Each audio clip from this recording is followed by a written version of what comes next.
Rajamouli cinema అనగానే జనాల్లో ప్రతి ఒక్కటి ఇంట్రెస్టింగ్గానే ఉంటుంది. ఏ చిన్న అప్డేట్ వచ్చినా సరే దాన్ని సోషల్ మీడియాలో వైరల్ చేస్తూ ఉంటారు జనాలు. ఇక సినిమా పిచ్చోళ్లకు రాజమౌళి సినిమా అనగానే ఒక రకమైన పండుగ.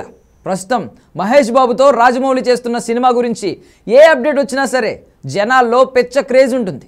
అనుకున్న దానికంటే ముందుగానే సినిమా మొదలు పెట్టేసిన రాజమౌళి త్వరలోనే ఈ సినిమా గురించి క్రేజీ అప్డేట్స్ ఇవ్వడానికి రెడీ అవుతున్నాడు. ఇక ఈ సినిమాలో హీరోయిన్గా ప్రియాంక చోప్రాను ఫైనల్ చేశారు.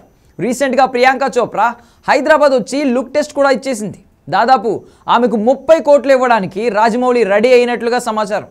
ఇందుకోసం 16 నెలల టైంను రాజమౌళి అడిగినట్లుగా వార్తలు వస్తున్నాయి. సినిమాది హాలీవుడ్ రేంజ్ కాబట్టి ఆమె గ్రీన్ సిగ్నల్ ఇచ్చినట్లు సమాచారం. ఇక ఈ సినిమా షూటింగ్ ప్రస్తుతం హైదరాబాద్లోని అల్యూమినియం ఫ్యాక్టరీలో జరుగుతూ ఉండగా త్వరలోనే విజయవాడలో కూడా షూటింగ్ జరిగే ఛాన్స్ ఉంది. ఇక ఆ తరువాత సినిమా షూటింగ్ కెన్యాలో స్టార్ట్ అయ్యే అవకాశాలు ఉన్నాయి. ఇప్పటికే ఒక టీం కెన్యా బయలుదేరి వెళ్ళినట్లుగా వార్తలు వస్తున్నాయి. రాజమౌళి కుమారుడు కార్తికేయ కెన్యా వెళ్ళినట్లు టాక్.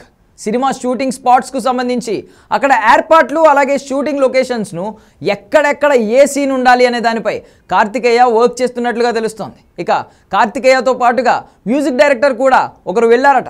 గతంలో మాదిరిగానే ఈ సినిమాలో తప్పులు చేయకూడదని రాజమౌళి చాలా పట్టుదలగా వర్క్ చేస్తున్నారు. RRR సినిమాలో కొన్ని విషయాల్లో చాలా కమెంట్స్ వచ్చాయి. సినిమా హైప్ కారణంగా హిట్ అయింది, కానీ స్టోరీ లేదు అనే కమెంట్స్ ఎక్కువగా వినిపించాయి. దీంతో ఈ సినిమా విషయంలో స్టోరీపై రాజమౌళి ఎక్కువగా ఫోకస్ పెడుతున్నాడు.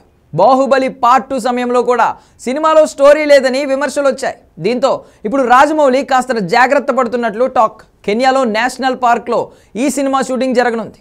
దీంతో అక్కడి ప్రభుత్వానికి ఇప్పటికే రాజమౌళి టీం అప్లికేషన్ కూడా పెట్టుకుంది. ఈ సినిమా షూటింగ్కి సంబంధించి పర్మిషన్ తీసుకోవడానికి రెడీ అయింది. అయితే ఇక్కడ గవర్నమెంట్ రాజమౌళి టీంకు ఒక చిన్న వార్నింగ్ ఇచ్చిందట. నేషనల్ పార్క్లో జంతువులను చూసేందుకు చాలామంది పర్యాటకులు వస్తూ ఉంటారని, వాళ్లకు అలాగే అక్కడ ఉన్న అడవి జంతువులకు ఎటువంటి ఇబ్బందులు కలగకూడదని, ఎటువంటి ఇబ్బందులు కలిగినా సరే భారీగా జరిమానా విధిస్తామని, జైలు శిక్ష కూడా విధిస్తామని వార్నింగ్ ఇచ్చిందట కెన్యా గవర్నమెంట్. అక్కడున్న జంతువుల ప్రాణాలకు హాని తలపెడితే మాత్రం ఖచ్చితంగా పరిణామాలు తీవ్రంగా ఉంటాయని కెన్యా ప్రభుత్వం హెచ్చరించింది.